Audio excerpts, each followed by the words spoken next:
तो तुम्हारा स्वागत है क्लाइमर के पार्ट 2 में। जो इसका पहला पार्ट मैंने बनाया था वो काफी डिसेंट गया, नॉट बैड, पर मैं चाहता हूँ कि ये वाला पार्ट उससे भी ज्यादा अच्छा जाए, इसलिए जल्दी से हाइप कर दो इस वीडियो को और उसके साथ साथ इस वीडियो को लाइक कर दो, शेयर कर दो और हाँ, कमेंट भी कर देना, बिकॉज इतनी बड़ी वीडियो बनने में काफी मेहनत लगती है, तो अगर थोड़ा सा प्राइज भी मिल जाए तो अच्छा लगता है। फिर अब चलो बिना वक्त गवाए सीधा स्टार्ट करते हैं। यारे चलो रिकैप कर लेते हैं।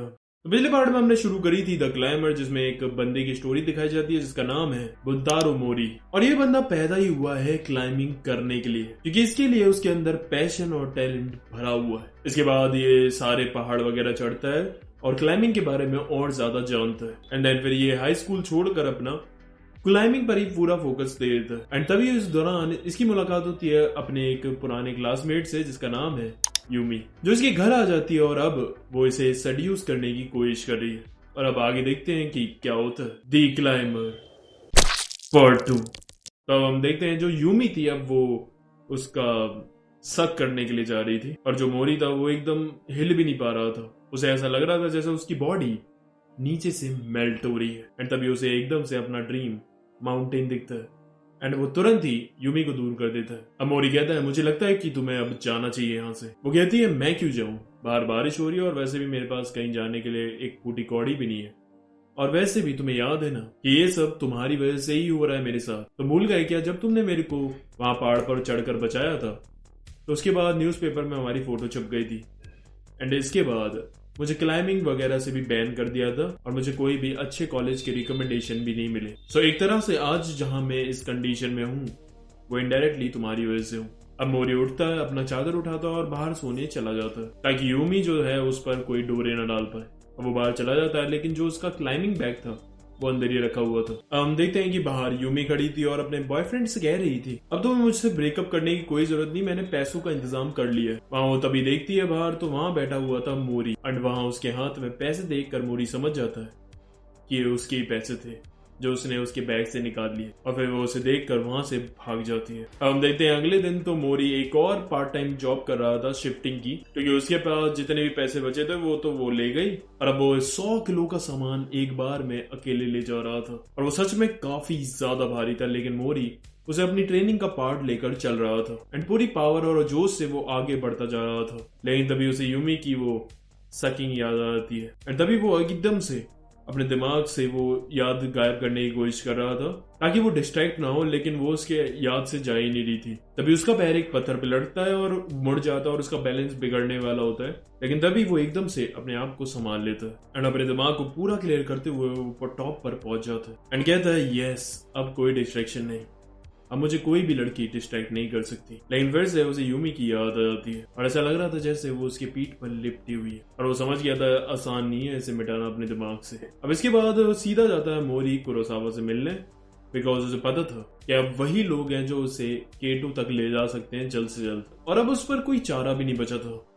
अब उसे जैसे तैसे बस K2 पर जाना था। जब से उसने उसकी फोटो देखी थी उसके दिमाग में बस वही चल रहा था, और उसे विश्वास था कि K2 पर जाने पर उसका पूरा दिमाग डिस्ट्रैक्शन फ्री हो जाएगा। फिर निनोमिया जो था वो एक काफी बड़ी पार्टी रखवाता है जहाँ काफी सारे न्यूज रिपोर्टर्स वगैरह आए हुए थे, एंड फिर वो स्टेज पर स्पीच देता और बताता है कि उनका अगला प्रोजेक्ट है कि वो अपने 14 माउंटेनर्स के साथ K2 पर चढ़ेंगे, और आज वो स्टेज पर टीम के मेंबर्स को भी इंट्रोड्यूस कराएंगे। तभी एक बंदा मोरी के लिए उनके क्लब का सूट लेकर आया था, एंड तभी हम देखते हैं कि निनोमिया का जो असिस्टेंट था वो उसे आकर बताता है कि सर एक दिक्कत है, हमें अभी स्टेज पर इंट्रोड्यूस करने होंगे हमारे मेंबर्स, लेकिन अभी तक हमारा एक मेंबर नहीं है। एंड एक और बात है कि जो मोरी है उसने स्टेज पर आने से मना कर दिया है। निनोमिया कहता है फिक्र मत करो, मैंने उन दोनों बंदों की पर्सनैलिटी की वजह से ही उन दोनों को एक ही टीम में लिया। तभी हम देखते हैं कि मोरी वहां से बाहर जा रहा था, तभी वहां से लास्ट मेंबर उनकी टीम का आ रहा था। उसके कपड़े काफी गंदे हो रहे थे, ऐसा लग रहा था जैसे वो अभी अभी क्लाइंबिंग करके आया है, और उसका नाम है नीमी ताकू।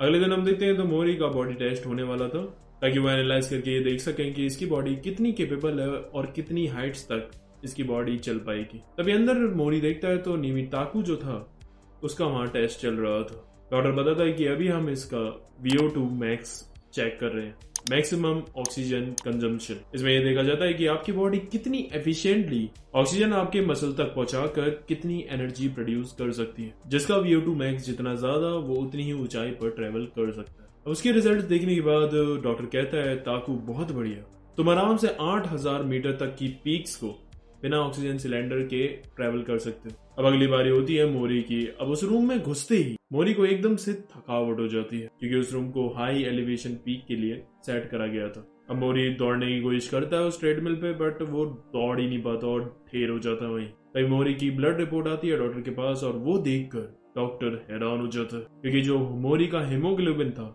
वो काफी कम है। जो चीज एक्चुअली में ऑक्सीजन कैरी करती है हमारी बॉडी में, उसमें वही कम था। अब ये देखकर डॉक्टर कहता है आई डोंट थिंक सो ये हाई हाइट वाले माउंटेन पर ट्रेवल कर पाएगा। अब मोरी को ऐसा लग रहा था कि जैसे वो समुद्र में डूबता जा रहा है। तभी उसे वहां पहाड़ दिखने लग जाते हैं, और उधर ही पहाड़ों पर उसे जेलीफिश दिख जाती है। एंड एकदम से ही मोरी की जो VO2 मैक्स थी वो बढ़ने लगती है, और वो चलना स्टार्ट कर देता है ट्रेडमिल पे। अब वो ये देखकर हैरान हो जाते हैं, और डॉक्टर ताकू को बताता है जैक्वेज मेओल जो डाइवर था वो 100 मीटर अंदर चला जाता था ओशन के बिना ऑक्सीजन सिलेंडर के।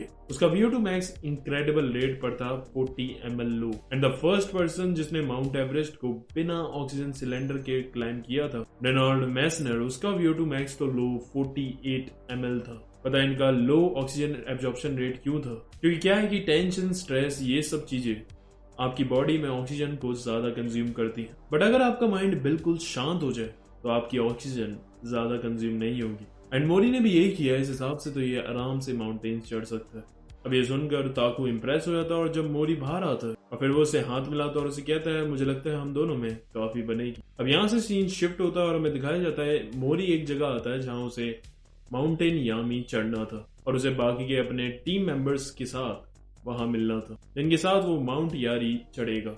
एक तरह से ये इनका ट्रेनिंग सेशन था कि K2 से पहले ये थोड़े कम हाइट के पहाड़ को चढ़कर देख ले ताकि इनकी प्रैक्टिस हो जाए। और ये माउंटेन यारी की तरफ जा रहा था, तभी रास्ते में से एक बुड्ढा मिलता है। मोरी से पूछता है माउंट यारी का रास्ता।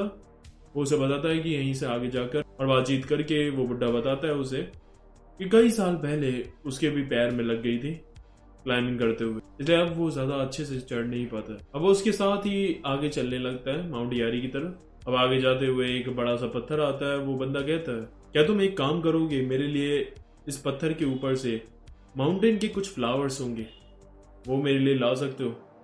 मुझे डिनर में वो बनाने हैं। और उस पर चढ़ना काफी मुश्किल तो था, बिकॉज वो एक पत्थर है जिस पर पतली पतली होल्ड होंगी पकड़ने के लिए। अब मोरी काफी ज्यादा स्ट्रगल कर रहा था, तभी पीछे जो बंदा खड़ा था वो कहता है तुम तो काफी ज्यादा टाइम लगा दोगे। एंड देन फिर वो उसे डांटने लगता है, एंड उसके बाद वो खुद ही उस पर चढ़ने लगता है। और उसे देखकर मोरी हैरान हो जाता है कि इसके तो पैर में लगी हुई। एंड देन फिर वो ऊपर पहुंचकर कहता है कि मैं हूं इस 14 माउंटेनर्स टीम का वाइस कैप्टन कोमात्सु तात्सुजी। अब वो मोरी को गाइड भी कर रहा था कि ऐसे ऐसे करके चढ़ो। तभी मोरी देखता है कि वहां एक और बंदा था जिसका नाम था कासे। अब उसके बाद जैसे तैसे मोरी जब ऊपर चढ़ता है तो वहां दो बंदे और थे, कोनेडा और ताकू से तो वो पहले मिल चुका है, और इसे मिलाकर ये 5 लोगों की टीम थी। अब वो आगे बढ़ते हैं। अब जो कोमात्सु था वो ताकू और मोरी को काम देता है टेंट वेंट लगाकर डिनर विनर बनाने की, बिकॉज वो दोनों जूनियर थे इसीलिए। एंड बाकी के सब आराम से कोई काम नहीं करते। अब जब वो डिनर कर रहे थे तो ये तो देखकर साफ हो गया था कि जो कासे था वो तो उन दोनों को बुली कर रहा था, खासकर मोरी को, क्योंकि वो कुछ बोल भी नहीं रहा था। अब जो कोमात्सु था वो साला दारू पीकर कहता है अब मुझे मारनी है। फिर वो मोरी से पूछता है किसी लड़की को बजाया है, लेकिन मोरी तो भाई चुपचाप बैठा रहता है। फिर वो ताकू से पूछता है तो ताकू अपनी कहानी वगैरह बताता है। अब मोरी जो था वो तो उसे तो काफी अजीब लग रहा था, इसलिए वो अंदर सोने चला जाता है। अब जब वो जा रहा था कोमात्सु कहता है तुम जल्दी सोने जा रहे हो ना, ऐसा करना हमें सुबह जल्दी उठकर निनोमिया से मिलना, इसलिए ऐसा करो कि तुम ना जल्दी उठ जाना और नाश्ता वास्ता बना देना हमारे लिए पहले से। अब जब सुबह कोमात्सु की आंखें खुलती है तो वो देखता है कि मोरी नाश्ता वास्ता बनाकर और एक लेटर छोड़ गया था कि वो आगे जा रहा है खुद ही अकेले। हम देखते हैं मोरी को जो थोड़ा सा आगे जाकर आराम से अकेले उस व्यू के मजे ले रहा था। And just look at that panel, हर तरफ से कितने सारे तारे चमक रहे हैं। एंड तभी पीछे हम देखते हैं तो वहां कासे आता है जिसने ताकू को पकड़ रखा था। अब वो आकर मोरी से पूछता है कि क्या तुमने मेरा पर्स चुराया? मेरा पर्स कल रात तक मेरे बैग में ही था, उसके बाद वो गायब हो गया। मुझे शक है कि तुम दोनों में से ही किसी ने चुराया होगा, क्योंकि तुम दोनों ही हो जो काफी गरीब से हो। अब ये सुनकर ताकू को गुस्सा आ जाता है और फिर वो उस पर हमला करने लगता है। अब पीछे खड़ा कोमात्सु उन पर चिल्लाने लगता है।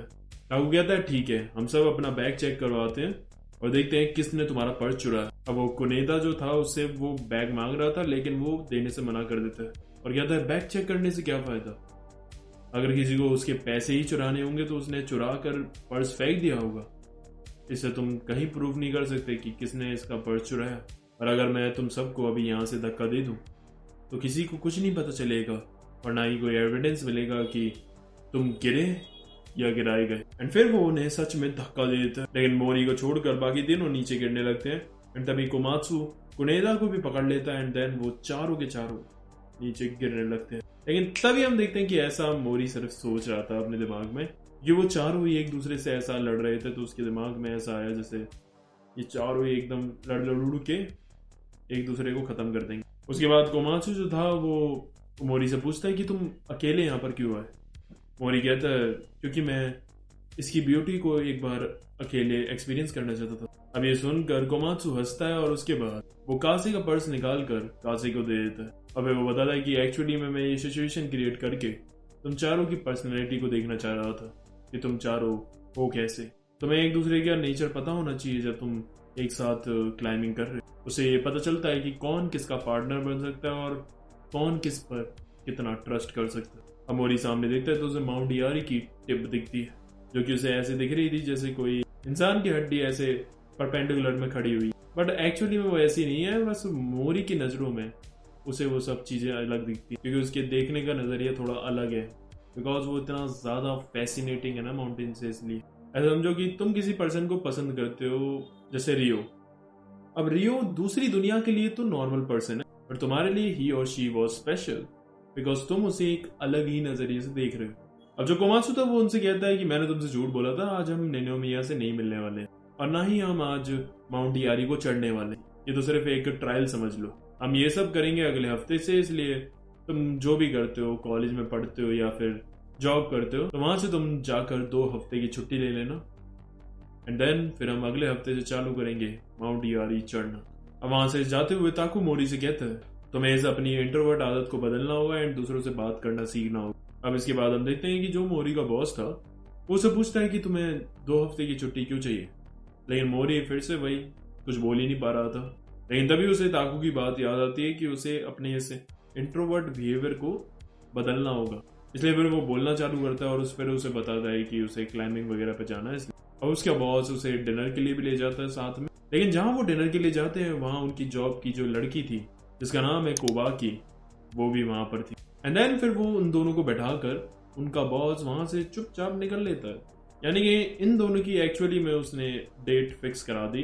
बेचारे मोरी को तो पता भी नहीं था। अब मोरी को उस मोमेंट पर ऐसा लग रहा था जैसे वो पहाड़ पर कहीं टेंट के अंदर बैठा है और बाहर एकदम मौसम खराब हो रखा है। अब वहां खाना आता है तो कोबाकी उसे स्प्लिट करने लगती है दोनों के बीच एंड देन फिर वो खाने लगती है, तो उसे देखकर मोरी को उसमें एक ग्रास ऊपर दिख रहा था जो कि कीड़ों को खाता है। एंड ये सब इसलिए हो रहा था मोरी के साथ बिकॉज उसे सोशल एंजाइटी है, उसे बहुत ज्यादा घबराहट सी होती है किसी से भी बात करने में। एंड फिर वो एकदम से वहां से डर के मारे भाग जाता है। पीछे पीछे वो बंदी भी आ रही थी, लेकिन उसे देख कर और ज्यादा डर लग रहा था और वो जल्दी से घर जाता है और अपने दरवाजे को बंद करके चुपचाप बैठ जाता है। सो तुमने देखा कि मोरी को इंटरेक्शन सोशलाइज करने में काफी दिक्कत होती है बिकॉज वो इस दुनिया के लिए बना ही नहीं है, इसलिए तो उसे माउंटेन्स पर इतना ज्यादा अच्छा लगता है क्योंकि वहां कोई है ही नहीं। अब उसके घर पर एक लेटर भी आया था जिसे पढ़कर उसे पता चलता है कि उसकी माँ अभी बीमार है और इसीलिए फिर वो उनसे मिलने के लिए हॉस्पिटल भी जाता है। अब वहां मोरी को उसका एक रिलेटिव मिलता है जो कि उसे कहता है कि अब तुम्हें शादी वादी करके घर बसा लेना चाहिए, ये वो वगैरह और कई बातें और चूत। लेकिन मोरी उसकी एक ना सुनता और उसके बाद यहाँ से सीन शिफ्ट होता है। हम देखते हैं कि मोरी और उसके साथ ही निकलते हैं बर्फ में से बिकॉज उनके टेंट जो थे वो बर्फ में धंस गए थे एंड अब वो माउंट यारी चढ़ने के लिए तैयार थे। और वो शुरू करने से पहले वहां आकर एक फोटो लेते हैं सबकी एंड फिर कोमात्सु कहता है मोरी अब तुम यहाँ से आगे चलकर हमें लीड करो। इसलिए फिर मोरी चलने लगता है सबसे आगे और वो इतनी तेज जा रहा था कि सब उसे देखकर हैरान हो जाते। कासे भी कहता है यार ये टेंट के अंदर तो एकदम सुस्त सा लगता है। लेकिन अब देखो जब ये बर्फ में चल रहा है तो कितना ज्यादा एक्टिव हो गया। कोमात्सु कहता है yes he is very interesting गाय। लेकिन अब ये सुनकर जो ताकू था उसे जलन होने लगती है एंड देन फिर वो मोरी के पास जाकर कहता है अब मेरी टर्न है, अब मैं आगे लीड करूंगा। और बेसिकली देखा जाए तो वो मोरी को अपना राइवल सा समझता है और उसे उससे नहीं हारना है, लेकिन वो अपना थोड़ी सी जो वो एक्स थी उसे ज्यादा घुसेड़ देता है बर्फ में, जिसकी वजह से वो क्रैक हो जाती है और वहां से बर्फ टूट कर नीचे जो कांसे था उस पर आकर गिर जाती है। अब यहाँ से सीन शिफ्ट होता है, हम देखते हैं कि हॉस्पिटल में एक इमरजेंसी आई थी, तो नर्स फोन करती है डॉक्टर को आने के लिए। अब डॉक्टर जब वहां आता है तो पेशेंट जो था वो उसे देखकर हैरान हो जाता है और उस डॉक्टर का नाम था मुराटा। अब आगे पता चलेगा कि क्यों ये इतना हैरान हो गया इसे देखकर। अब यहाँ से सीन फिर से शिफ्ट होता है और हम देखते हैं कि वहां बर्फ की पहाड़ी पर कहीं टेंट लगाकर इनकी पूरी टीम बैठी हुई थी और जो कुनेदा था उसे थोड़ा मेडिकल का एक्सपीरियंस था, इसलिए वो कासे की जो घाव थे उन्हें हील कर रहा था। अब जो ताकू था वो तभी वहां पर माफी मांगने लगता है। कोमात्सु कहता है तुम्हारी माफी की कि मैं अचार डालूं, तो पता नहीं है क्या कि वहां की बर्फ कितनी नाजुक होती है, हमें आराम से चलना था। तो पहली बार क्लाइंबिंग कर रहे हो क्या? अब कोमात्सु डिसाइड करता है कि अब कुछ नहीं हो सकता, हमारा एक बंदा इंजर्ड हो चुका है, हमें क्लाइंबिंग कैंसिल करनी होगी और नीचे जाना होगा दोबारा। लेकिन कासे कहता है ऐसा मत कीजिए प्लीज, मेरा सपना है K2 चढ़ने का, अगर हम ये भी नहीं क्लियर कर पाए तो K2 तक भी नहीं जा पाएंगे। फिर कुनेदा भी कहता है कि उसका भी सपना है K2 चढ़ने का, और फिर मोरी भी कहता है कि हाँ मुझे भी अभी क्लाइंबिंग और करनी है ऊपर तक। कहीं पीछे हम देखते हैं कि कासे भी खड़ा होकर कहता है कि अभी मेरी भी कोई हड्डी वगैरह नहीं टूटी, इसलिए मैं भी अभी चल सकता हूँ आगे तक। कोमात्सु कहता है साले इस ग्रुप में सबके सब पागल भरे हुए। और कोमात्सु कहता है ठीक है बट अभी हमें गर्म खाना और गर्म पानी चाहिए और उसके लिए अभी हमें नीचे जाना होगा 10 किलोमीटर, जहाँ पर एक छोटा सा टाउन है, वहां से हमें ये दोनों चीजें मिल जाएंगी। इसलिए वो ताकू और मोरी को नीचे भेजता है ये सब लेने के लिए और वो उनसे कह देता है कि अगर तुम कल सुबह तक वापस नहीं आए तो मैं रेस्क्यू टीम को बुला दूंगा एंड उसके बाद फिर हमें ये कैंसिल करके क्लाइंबिंग नीचे ही जाना होगा। तभी जो कासे था वो नोटिस करता है कि कुनेडा की जो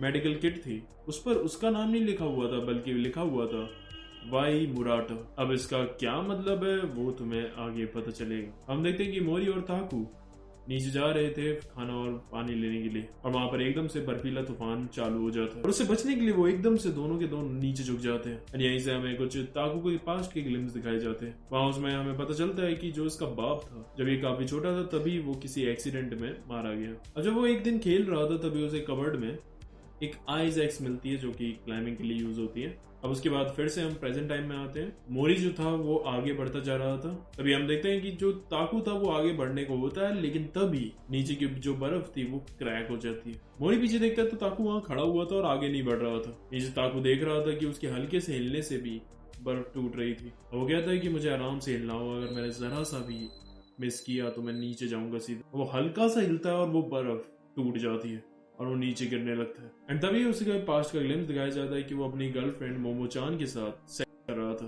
और उसे ये भी याद आता है कि वो मोमो से वादा करके आया था कि वो सही सलामत घर वापस आएगा और इसीलिए फिर वो घुसेड़ता अपनी आइज एक्स उधर पहाड़ पर और रगड़ता हुआ नीचे जा रहा था, लेकिन फिर एक टाइम पर आकर वो रुक जाता और बच जाता एंड तभी उस मोमेंट पर उसे अपनी माँ की भी बात याद आई थी और उन्होंने उसे बताया था कि उसके बाप ने सबसे डिफिकल्ट माउंटेन चढ़ा था जो कि पहले किसी ने नहीं चढ़ा। और जो मोरी था वो ऊपर से नीचे रस्सी फेंक देता है जैसे कि जो ताकू था वो बच जाता है। अब वो अपनी एक्स देख कर कहता है डैड यू सेव्ड मी, यानी कि जो ये एक्स यूज कर रहा है वो उसी की बाप की। और उसके बाद वो मोरी को बताता है कि 25 साल पहले मेरे बाप ने the most difficult mountain K2 को चढ़ा था, इसलिए अब मेरा भी सपना है कि मैं भी वहां चढ़ूं जहां मेरा बाप कभी खड़ा हुआ था। दूसरी तरफ हम टेंट में देखते हैं तो जो कोमात्सु था वो अपने इंजर्ड पैर पर पट्टी कर रहा था। इसने हमें पहले बताया था कि इसका एक पैर बहुत सालों पहले इंजर्ड हो गया था, वो यही पैर। अब हमें थोड़ा मोरी का भी पास दिखाया जाता है कि यहाँ आने से पहले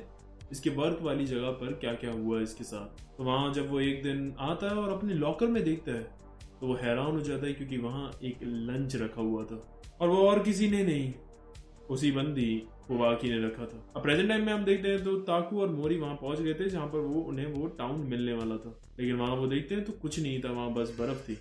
तभी वो नोटिस करते हैं कि वो जो घर था वो एक्चुअली में बर्फ के नीचे धंस गया था। अब वो वहां से बर्फ हटाने लगते हैं। अब फिर से हम पास्ट में जाते हैं। अब मोरी और कोबाकी के बारे में वहां वर्क वाली जगह पर सबको पता चल गया था और सबके सब कह रहे थे कि साला मोरी तो छुपा रुस्तम निकला। अब जो मोरी था उसकी भी तबीयत थोड़ी ठीक नहीं लग रही थी, क्योंकि वो इन दोनों काफी कम खाना खा रहा था और एक तरह से वो अपनी ट्रेनिंग कर रहा था, क्योंकि उसे अभी पहाड़ पर जाना था और वो अपनी बॉडी को ऐसा ट्रेन कर रहा था कि वो कम खाने में भी प्रोसेस कर सके। और इसीलिए फिर वो कोबाकी का जो लंच था वो उसे देने के लिए वापस जाता है। अब वो वहां पर जा रहा था तो उसे भूख के मारे चक्कर भी आ रहे थे, लेकिन जैसे तैसे वो उस रूम तक पहुंच जाता है। अब वो वहां पर सामने देखता है तो जो उसका बॉस था वो पीछे से कोबाकी की ले रहा था और फिर जो मोरी था उसे वैसे भी चक्कर आ रहे थे और तब वो बेहोशी के मारे गिरी जाता है। अब हम प्रेजेंट टाइम में आते हैं तो वहां मोरी बब को हटा देता है एंड अब वो दोनों खाना वाना लेकर वहां से वापस जाने लगते हैं। लेकिन अब जो तूफान था वो और ज्यादा तेज हो गया था और अब उन्हें कुछ नहीं दिख रहा था। अब यही सर में फिर से इनके पास्ट के ग्लिम्स दिखाए जाते हैं कि जो कोबाकी थे उसे उधर जॉब से निकाल दिया गया था। अब जब मोरी अपने घर जाता है रूम पर तो वहां उसके रूम के बाहर कुछ सामान रखा हुआ था किसी का। अब तो देखता है तो वहां तभी सब्जियां लेकर कोबाकी आती है एंड फिर वो उससे कहती है कि ये मेरा सामान है और आज से मैं तुम्हारे साथ ही रहना चाहती हूँ। और फिर वो उससे कहती है कि वैसे अगर हम दोनों साथ में रहेंगे तो फायदा रहेगा, क्योंकि पहला कि हम दोनों रेंट और बिल्स को स्प्लिट कर सकते हैं और आधा आधा भर सकते हैं, इससे तुम्हारे को भी ज्यादा लोड नहीं होगा और मुझे भी नहीं। और हाँ, मैं तुम्हारे लिए बढ़िया खाना भी बना सकती हूँ और यहाँ तक कि हम दोनों साथ में सेक्स भी कर सकते हैं। अब ये सुनकर एकदम मोरी हैरान हो जाता है। अभी हम फिर से सीन शिफ्ट होता है। अब हम देखते हैं कि मोरी और ताकू बर्फ में चल रहे थे एंड देन वो देखते हैं तो वो वापस वहीं आ जाते हैं जहां से वो अभी चले थे, यानी कि अब उनके लग गए थे और उन्हें अब वापस जाने का भी रास्ता नहीं पता था। अब ताकू मोरी से कहता है साले तू चुपचाप बस चल रहा था, कुछ बताता तो अगर तेरे को कुछ गलत लग रहा था रास्ते में। बट मोरी वहां चुपचाप ही रहता, कुछ नहीं बोलता। फिर ताकू कहता है पता है तुम जैसा इंसान जिसका कोई ओपिनियन नहीं होता वो नॉन एग्जिस्टेंट कहलाता है, उसका होना या ना होना इस दुनिया में कोई मतलब नहीं होता। अब फिर से हम वहीं आते हैं जहाँ मोरी से कोबाकी उसके अपार्टमेंट की डुप्लीकेट की मांग रही थी, लेकिन जो मोरी था वो उसे रिमोट कंट्रोल पकड़ा देता है। अब उसने ऐसा क्यों किया? बिकॉज मोरी थोड़ा अजीब है और उसे लोगों से बात करनी या ह्यूमन इमोशन एक्सप्रेस करने नहीं आते। बट इस सीन का एक डीप मीनिंग भी है। देखो, कोबाकी ने उससे डुप्लीकेट की मांगी थी ताकि वो उसके रूम में जा सके, यानी कि उसकी प्राइवेसी में घुस सके, उसके साथ क्लोजनेस और कनेक्शन बढ़ा सके। लेकिन मोरी उसे रिमोट कंट्रोल देकर ये कहने की कोशिश कर रहा है कि डिस्टेंस मेंटेन करो, क्योंकि रिमोट से हम दूर से कंट्रोल कर सकते हैं चीजों को, पास आने की जरूरत नहीं है। अब इसके बाद मोरी उसे चाबी तो नहीं देता है, बल्कि एक पेज पर सारे क्वेश्चंस लिख लेता जो भी उसे पूछने थे।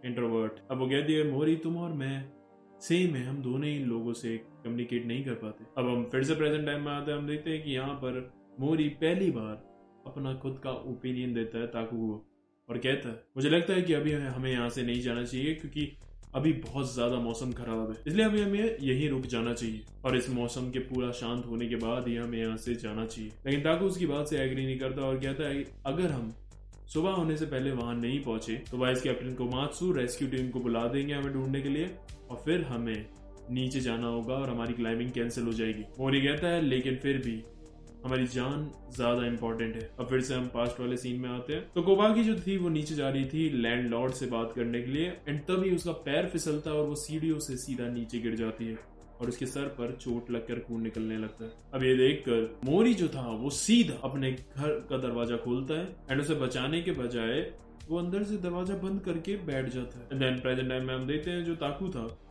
वो उसे एग्री नहीं कर रहा था, इसलिए वो अपनी रस्सी काट कर अलग कर देता है मोरी से और वो चला जाता है कैंप की तरफ अपने। और जो मोरी था वो चुपचाप उधर के घर में जाकर बैठ जाता है। वहां से बैठे बैठे उसी दिन की याद आ रही थी जब बाहर से कोबाकी उसे बोल रही थी मोरी प्लीज दरवाजा खोलो, मेरे सर पर बहुत तेज चोट लग गई है। बट मोरी नहीं खोलता और अब ये यहाँ हम देखते हैं तो वो एकदम से चिल्लाता है और कहता है चुप करो। अब वहां पर वो बैठे बैठे पूरी रात निकालता है और सुबह जब वो बाहर आकर देखता है तो मौसम पूरा साफ हो गया था और वहां सनराइज होता देख उसे लग रहा था जैसे ऑर्केस्ट्रा में कोई खतरनाक सा ओएसटी बज रहा, like a sound of Salaar.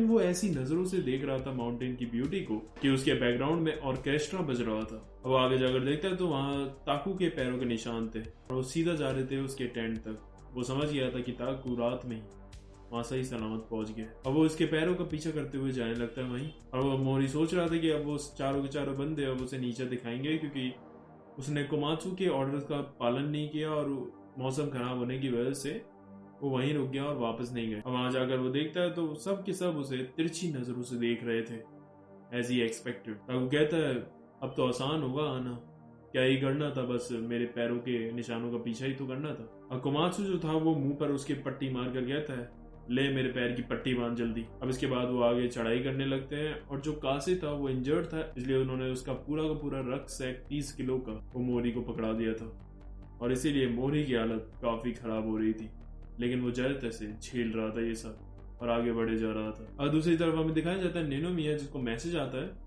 And then फिर वो अपने क्लाइंबर वाले कपड़े पहनकर हेलीकॉप्टर में बैठकर निकल जाता है। और इधर हम देखते हैं तो वहाँ पहाड़ की चोटी पर फिर वहाँ वो हेलीकॉप्टर आता है और उसमें से निकलते हैं निनोमिया और उसकी एक रिलेटिव की डॉटर जिसका नाम है आवी। अब वहां से उतर के सीधा कोमात्सु से निनोमिया कहता है 3 दिन लेट हो गए तुम। एंड देन उसके बाद वो कोमात्सु से कहता है जल्दी आकर मुझे रिपोर्ट दो। अब वो वहां पर रिपोर्ट दे रहा था और बाकी सब बैठे हुए थे। अब जो आवी थी उसे देखकर वो तीनों लड़के उसे ताड़ रहे थे। अब आवी जो थी वो सीधा जाकर बात करती है मोरी से और जो बताती है कि निनोमिया तुम्हारी काफी तारीफ कर रहा था। उसने बताया कि उसने एक अनरियल टैलेंटेड क्लाइंबर देखा जो कि काफी यंग है और आगे जाकर वो हिस्ट्री बनाने वाला है। अब वो खड़ी होकर कहती है it feels nice, it's like a heaven. अब उसके बाद आवी की निनोमिया बुलाता है और जब वो वहां से जा रही थी तो जो कुनेदा था वो उसे इतनी खतरनाक नजरों से देख रहा था कि उसे आवी ने दिख रही थी। यहाँ से सीन शिफ्ट होता है, हम देखते हैं निनोमिया जो कि एक पीक पर चढ़ रहा था और उसके साथ साथ पीछे सब आ रहे थे। अब निनोमिया कहता है अब हमें आगे उस पहाड़ पर चढ़ना है और उसका नाम है केजारो नो कैन और वह यहाँ का सबसे डेंजरस माउंटेन है। अब वहां पर आराम से हल्दी मल्दी मार कर थोड़ी देर बैठ जाता है। अब आवी मोरी के पास आती है और उसे कहती है कि मैं तो यहाँ पर स्कीन वगैरह करने के लिए आती हूँ, मुझे काफी पसंद है और वैसे अब मैं जा रही हूँ बट आशा करती हूँ तुमसे फिर मिलूंगी। एंड देन फिर वो उससे हैंड शेक कर वहां से जाने लगती है। और जो निनोमिया था वो एक्चुअली में इनकी टीम का कैप्टन था, तो उन पांचों के साथ मिलकर वो आगे माउंटेन पर चढ़ने वाले थे। निनोमिया कहता है तो चलो फिर चलते हैं, कौन लीड कर रहा है? कोमात्सु कहता है कि मेरे हिसाब से ताकू को ही लीड करना चाहिए, वो इतनी देर से अच्छा लीड कर रहा है। निनोमिया कहता है ना, मेरे हिसाब से मोरी को लीड करना चाहिए। कोमात्सु कहता है लेकिन मैंने आपको रिपोर्ट दी तो थी, आपको पता है ना इसमें प्रॉब्लम है। निनोमिया कहता है कोई प्रॉब्लम नहीं होगी। तभी ताकू जो था वो बोलने लगता है कि क्यों मोरी क्यों, आखिर मैं उससे ज्यादा एक्सपीरियंस्ड क्लाइंबर हूँ तो फिर मोरी को क्यों। लेकिन तभी निनोमिया का फोन आता है और वो उसे हाथ ऊपर करके रोक देता है। एंड देन वो बात करता है, वो फोन काटता है और उसके बाद आसमान में ऊपर देखने लगता है। वो कहता है मुझे जाना होगा, एक इमरजेंसी आ गई है, मैं चाहता हूँ अब तुम पांचों ही वो माउंटेन को कवर करो। एंड देन फिर वो हेलीकॉप्टर में बैठकर वापस चला जाता है। अब क्योंकि निनोमिया ऑर्डर देकर गया था इसलिए वो चारों भी एग्री करते हैं और अब जो मोरी था वो लीड कर रहा था और अब वो अपने रोप कैबिनार्स को अटैच करके काज़ेरो नो कैन रिज को सीधा क्लाइंब करना चालू कर देते हैं। और जो मोरी था वो सबसे ऊपर था, लीड कर रहा था और स्ट्रेट चले जा रहा था सबसे तेज और बाकी के बंदे उसकी रोप से बंधे हुए थे। और जो सबसे नीचे था वो था कासे, क्योंकि वो पहले इंजर्ड भी हो गया था और अब उसे ऊपर का कुछ दिख भी नहीं रहा था सही से। अब मोरी जो था वो जैसे तैसे ऊपर वाले एक चेक पॉइंट पर चढ़ जाता और जो उसने चारों को रस्सी से अटैच कर रहा था तो वो ने अब ऊपर आने में मदद कर रहा था। अब उन रस्सियों को पकड़कर मोरी को ऐसा लग रहा था जैसे उस पर कोई बर्डन सा आ गया, क्योंकि इसे अकेले क्लाइंबिंग करने की आदत है इसलिए इसे ऐसा लग रहा था जैसे इसके हाथों में कई सारी रस्सियां हैं और ये कई सारे लोगों को पकड़ कर ऊपर खींच रहा है। And look at that panel भाई,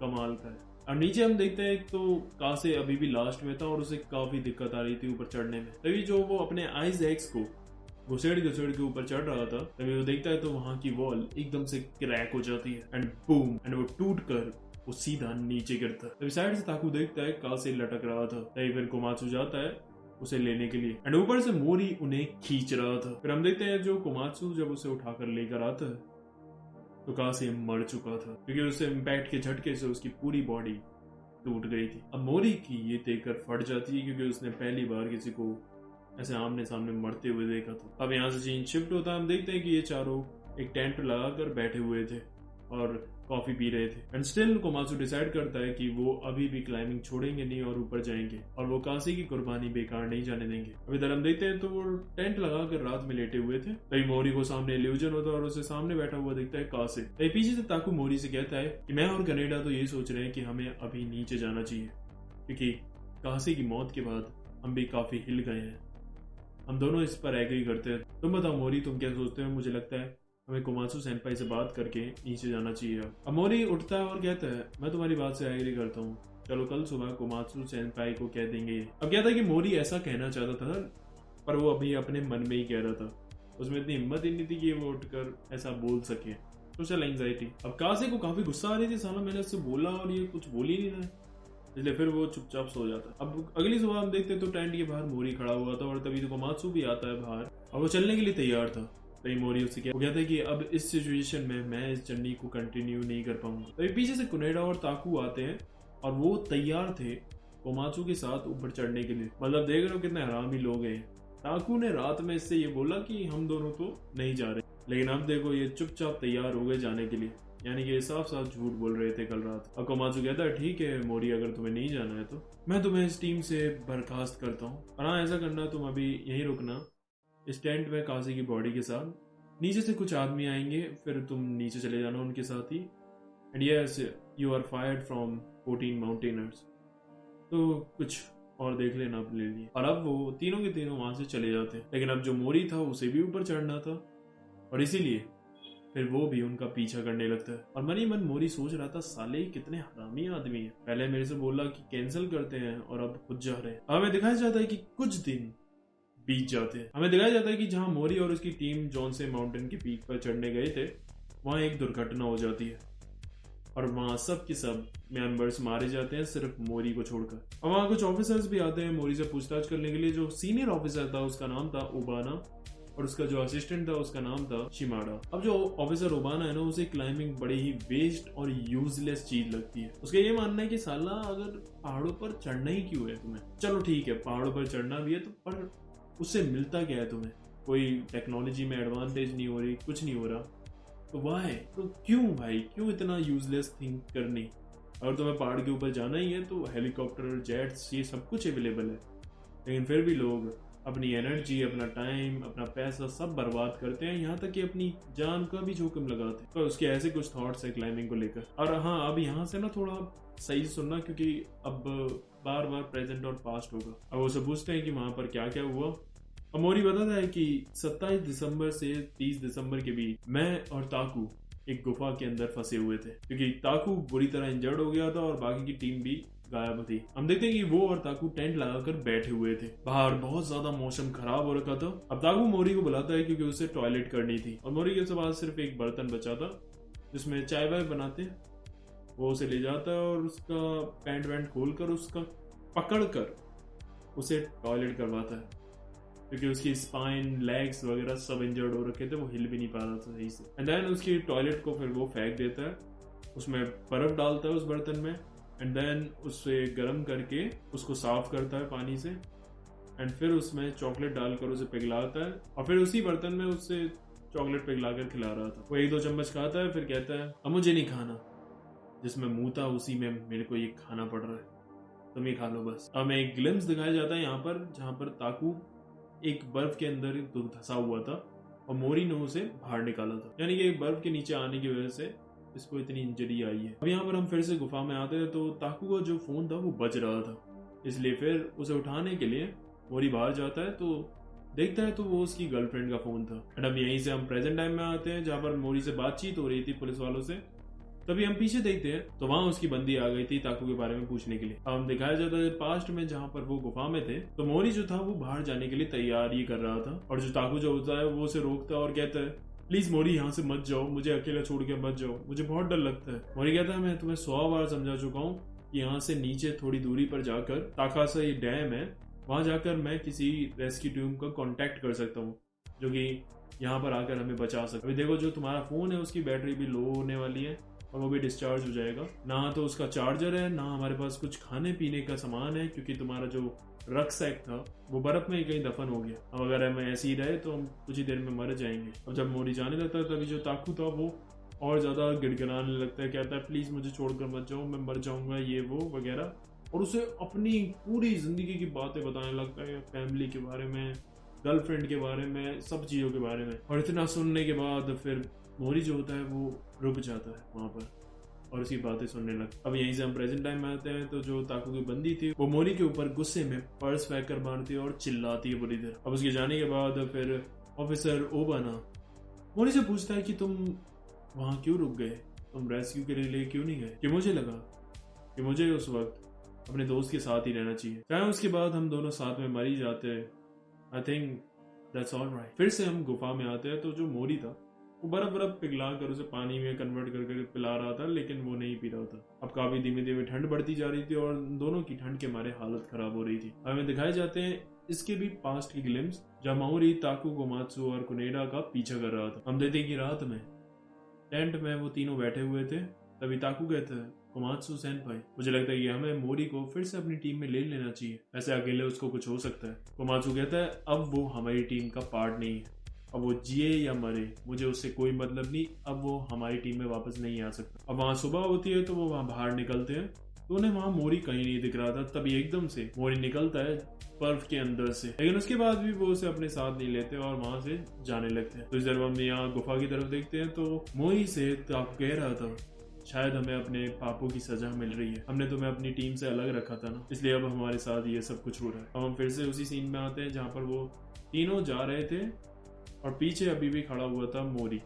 तभी कुनेडा पीछे देखता है तो उसे एक कोई शख्स खड़ा दिखता है और उसे देखकर वो हैरान हो जाता है और ये शायद उसका एक इल्यूजन ही था। अब हम प्रेजेंट टाइम में आते हैं जहाँ मोरी से पूछताछ चल रही थी। तभी एक बंदा आकर उन ऑफिसर्स को बताता है कि एक और बॉडी मिली है और आइडेंटिफाई करके पता चला है कि वो कुनेडा की बॉडी है। और हाँ, ये भी पता चला है कि कुनेडा का असली नाम कुनेडा नहीं बल्कि मुराटा यासुफामी है। हमें फिर से पास्ट में दिखाया जाता है कि जो कुनेडा था उसे पता नहीं कुछ हो गया था, उसे पीछे कोई शख्स बार बार दिख रहा था और उसे ऐसा लग रहा था जैसे वो उसका पीछा कर रहा है, इसलिए फिर वो भाग भाग कर माउंटेन पर चढ़ रहा था। और ऐसे ही भागने की वजह से तभी वहां का एक आइस फ्लोर जो था वो एकदम से टूट जाता है और वो उसमें गिर भी जाता है, लेकिन जो ताकू और कोमात्सु थे वो उससे बंधे हुए थे, इसलिए वो उसे जैसे तैसे बचा लेते हैं। उसके बाद कोमात्सु उसे बहुत ज्यादा सुनाता है कि तुम पागल हो गए हो क्या, मरवाओगे क्या हमें भी साथ में। लेकिन तभी ताकू भी नोटिस करता है कि कुनेडा को कुछ तो हो गया है, वो काफी अजीब सा बिहेव कर रहा है और उसकी शक्ल भी अलग ही लग रही है। अब प्रेजेंट टाइम में हम देखते हैं तो मोरी अखबार देख रहा था जिस पर खबर छपी हुई थी उसकी चारों टीममेट की मौत की, और हाँ उसमें कुनेडा का असली नाम लिखा हुआ था, मुराटा यासुफामी। तो वहाँ एक शख्स आता है मोरी से बातचीत करने के लिए, फिर हमें पता चलता है कि इस बंदे का नाम है किरेया और इसका जो बेटा था ना वो मुराटा का दोस्त, और वो दोनों साथ में क्लाइंबिंग भी करते थे। लेकिन जब वो एक दिन क्लाइंबिंग करने के लिए एक पहाड़ पर गए, मुराटा ने उसे वहां से धक्का दे दिया और वो मर गया। लेकिन मेरे पास कोई भी एविडेंस नहीं था कि मुराटा ने उसे धक्का दिया, तो वो अपने आप नहीं गिरा, इसलिए मैं कुछ नहीं कर पाया अभी तक। इसलिए तो वो अपना नाम बदल कर क्लाइंबिंग कर रहा था। लेकिन देखो माउंटेन ने खुद इंसाफ कर दिया। इसे फिर से हम पास्ट में देखते हैं तो हम देखते हैं कि अब वो सुबह सुबह वहां से चलने के लिए तैयार थे, लेकिन अभी कुनेडा बिल्कुल ठीक नहीं था और वो काफी स्लो चल रहा था। एंड उसके बाद वो एकदम से नीचे वाले पाथ पर चलने लगता है जो कि एक्चुअली में समर रूट है और वहां पर चलना काफी खतरनाक था। अब कोमात्सु और ताकू को भी समझ नहीं आ रहा था कि ये साला कर क्या रहा है, और फिर वो उसे रोकने के लिए नीचे जाते हैं वो भी दोनों भी। और ऊपर हम देखते हैं मोरी को जो कि उधर के रूट से चल रहा था और वो भी कंफ्यूज था कि साला ये तीनों के तीनों समर रूट से क्यों जा रहे हैं। तभी वो सामने नोटिस करता है तो एक बड़ा सा आइस का टुकड़ा था और वो क्रैक होकर नीचे गिरने वाला था।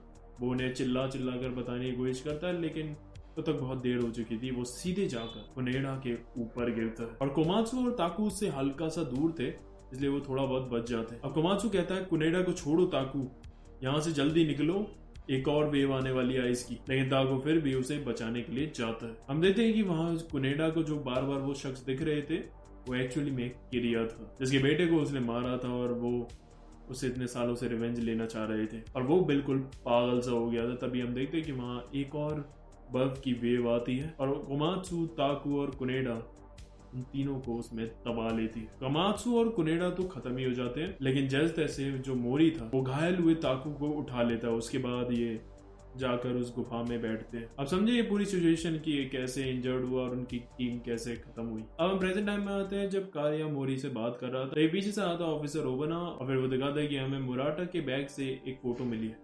अब वो फोटो देख कर किरिया हैरान हो जाता है कि ये तो उसके बेटे के साथ मुराटा की फोटो है और उनका तीसरा बंदा है। और अब ये देखकर उसे लग रहा था कि शायद मुराटा ने उसके बेटे को नहीं मारा, वरना वो ये फोटो क्यों रखता। अब वो मोरी को कार्ड देकर कहता है कि अगर तुम्हें उस दिन का कुछ भी याद आए तो मुझे प्लीज फोन करके बताना, और फिर वो वहां से चला जाता है। ऑफिसर कहता है तो सर्वाइव करता है उसे सब मरे हुए का बोझ उठाना पड़ता है। तभी हमें एक पैनल दिखाया जाता है गजब का, जिसमें मोरी जो था वो क्लाइंबिंग कर रहा था और उसके इर्द गिर्द उन चारों की आत्माएं थी। लाइक मतलब कि वो उसके ऊपर एकदम बर्डन होकर चल रहे हैं। हमें फिर से दिखाए जाते हैं पास्ट की लिम, जहां मोरी और ताकू गुफा में थे और ताकू की बहुत ही ज्यादा बुरी हालत हो गई थी। और फिर वो बताता है कि मेरे पापा जो थे वो किसी एक्सीडेंट में नहीं मारे गए। एक्चुअली मेरे पापा ने कभी K2 शायद कभी चढ़ा ही नहीं, क्योंकि कोई प्रूफ ही नहीं था उस चीज का। बस रूमर्स फैल गए थे और न्यूज वगैरह में भी आ गया था। लेकिन बाद में जब उन्हें पता चला कि कोई प्रूफ ही नहीं है तो उन्हें फिर फेक क्लाइंबर का टाइटल दे दिया गया। और उसके बाद और ये चीज मेरे बाप सह नहीं पाए और इसीलिए जब मैं काफी छोटा था तभी वो मेरी माँ और मुझे छोड़कर चले गए। तब से मैंने डिसाइड कर लिया कि जो मेरा बाप नहीं कर पाए वो मैं करूंगा। और अब मैं सोचता हूँ शायद मैं भी क्लाइंबिंग के लिए कभी बना ही नहीं था, मुझे यहाँ पर कभी नहीं आना चाहिए था। देखो मेरी हालत, मैं यहाँ पर मर जाऊंगा। और अब उसे काफी ज्यादा पछतावा हो रहा था अपने लास्ट मोमेंट पर। एंड देन फिर वो मर जाता। अब मोरी भी वहां पड़ा हुआ था एकदम खत्म होकर और उसे भी लग रहा था कि अब वो भी यहीं मर जाएगा। लेकिन तभी उसके अंदर एक आग सी जगती है और वो खड़ा होता है और इतने तूफान में भी वो अकेला निकल पड़ता है इस पहाड़ को अकेले कॉन्कर करने के लिए। अब वो उस पहाड़ को खड़े होकर सामने देखता है एंड कहता है कि अब मैं तुझे अकेले ही चढ़कर दिखाऊंगा। अब वो उस पहाड़ के पास में टेंट लगाता है एंड अब उसे अपने सारे टीम मेंबर्स के इल्यूजन दिख रहे थे और वो सब कह रहे थे उसे, सुबह हो गई है मोरी, क्या बैठे हुए हो, चलो अब चलना नहीं है क्या, हमें इस पहाड़ को चढ़ना है। लेकिन मोरी अब अकेला था। वो डिसाइड करता है कि नहीं, मैं अभी नहीं चढ़ूंगा, मैं रात में चढ़ूंगा, क्योंकि रात में काफी टेम्परेचर लो हो जाता है जिसकी वजह से आइस भी काफी टफ हो जाएगी और चढ़ना ज्यादा आसान रहेगा। एंड देन फिर वो अंदर जाकर सो जाता है। अब उसका दिमाग एकदम शांत था बिकॉज वो अब अकेला था और सब कुछ उसे डिसाइड करना था, कोई टेंशन नहीं। फिर वो रात में उठता है, अपना बैकपैक और रस्सी दोनों की दोनों वो वहीं छोड़ देता है और कहता है मुझे रस्सी और बैकपैक की जरूरत नहीं है अभी, मैं बिना इनके इसे 4 घंटे के अंदर खत्म कर दूंगा। एंड देन वो चढ़ना चालू करता है। बीच बीच में 1-2 बार एकदम बर्फ टूटती भी है लेकिन वो बाल बच जाता पर उसे बिल्कुल भी डर नहीं लग रहा था और वो चढ़ता चढ़ता चला जाता है एंड वो ऊपर पहुंच जाता। और ये सब कुछ वो ऑफिसर को बता रहा था। अभी सुनकर ऑफिसर ओबाना काफी हैरान हो जाता है कि साला इसके सारे के सारे साथी मर गए, लेकिन उसके बाद भी ऐसा क्या ऑब्सेशन था कि इसे फिर भी पहाड़ चढ़ना ही था। अब सब बताकर वहां से मोरी चला जाता है। और हाँ, अब मोरी को भी पता चल गया था कि वो अकेले ही क्लाइंबिंग करने के लिए पैदा हुआ है, अकेले वो कुछ भी कर सकता है। एंड देन फिर वो घर अपने आकर सीधा पसर जाता है। ये पार्ट खत्म होता है और अब यहीं से हमारी जो फाइनल आर्क है वो चालू होने वाली है और अब 4 साल का टाइम स्किप होगा और इसके आगे की स्टोरी हम अगले पार्ट में देखेंगे। कोशिश करूंगा कि उसी में खत्म कर दूं और अगर तुम्हें इसका अगला पार्ट जल्दी चाहिए तो तुम्हें इस वीडियो को अच्छे से सपोर्ट करना होगा। बाकी बताना कि तुम्हें कैसी लगी ये वीडियो और अगर तुम्हें कोई और मांगा सजेशन है तुम्हारे दिमाग में तो कमेंट करो। बाकी अगर तुम्हें ये मांगा पसंद आई है तो तुम्हें ये दोनों भी पसंद आएंगी, जाकर जल्दी देखो। आज के लिए बस करते हैं, आरिगातो।